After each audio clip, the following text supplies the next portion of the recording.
Today we're doing part 2 of how to use Screencast-O-Matic to edit some high quality YouTube videos. Stay tuned.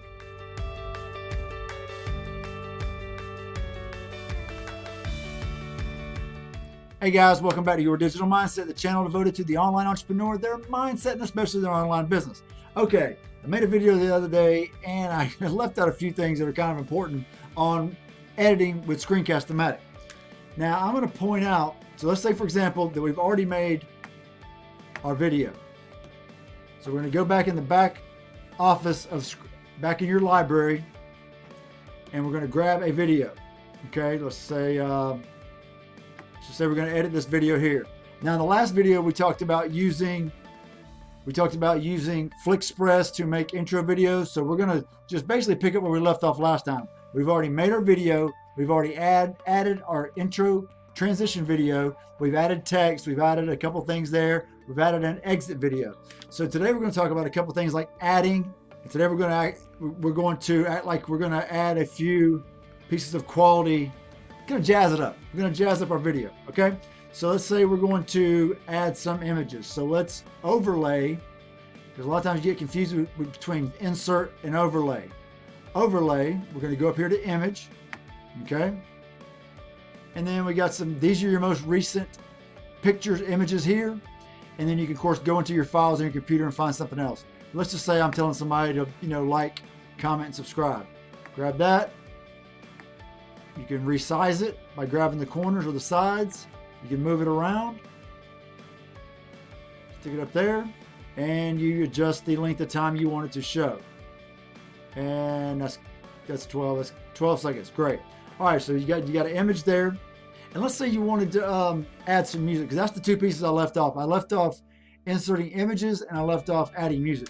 So once you get done with your entire video, you got text in there, you've got images in there, and then you're totally done. You say, okay, I want to add some music to it, which I generally add music to almost all mine, because it just kind of gives it a little more energy, especially when you're doing edutainment videos, and mine are mainly educational, but I like to think they're entertaining a little bit. It definitely helps to have some music in there to liven up your video. Okay, so let's just say you go into music, and then I've got several here that I use on a regular basis. But let's say you really want to get jazzy, and you can throw in some salsa beat here. A lot of these are instrumental. Most of my stuff is acoustical. But either way, you've got a huge library of stuff you can pick from. Each one of these different categories has 10, 20, 30 songs in here that are all included in your Screencast-O-Matic. Now I have the paid version. It's like $18 a year. It's really cheap. I mean, I don't even have an affiliate link for it. I'm just telling you how to use it, because when I first started out over 170 videos ago, when I got Screencast-O-Matic, and I got it for the price back then, and probably one of the main reasons I hadn't got anything else is because I'm so familiar with it now. I know how to use it so easily, and it is such a great price, and it's gotten better and better and better as time has gone by. In the last year and a half, it's gotten a lot better. They've added things like this music library, and there's a lot of stock images now that you can have as well. And they have a free version, but I'm just showing you I want to say this is the medium version. It's like the first paid version, I think. I'm not really positive. Either way, this is the paid version that costs like 18 bucks a year. I think it's called Premier. If you have the paid version, you'll be able to get all the stuff with it. But anyway, that's what I left off last time. I left off how to put images in there and how to insert music. So you click on music, add your songs, and then that'll add your music. And then when you get done, you click done. I also left off one other thing too. When you get done with your video, once you're done editing, you do click on done, and you can either upload it to Screencast-O-Matic or save it as a file on your computer where you can upload it to YouTube. Okay, that's how I do it. Generally what I do is, just in case you have a computer crash, I go ahead and immediately send it up to Screencast-O-Matic so it's stored in the cloud, so you don't lose your video, because that's very frustrating.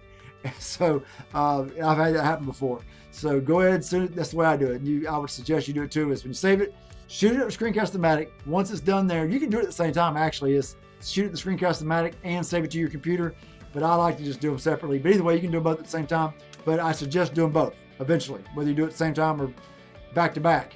But upload it, get it on the cloud, and then save it to your computer so you can upload it as an MP4 to YouTube. Okay?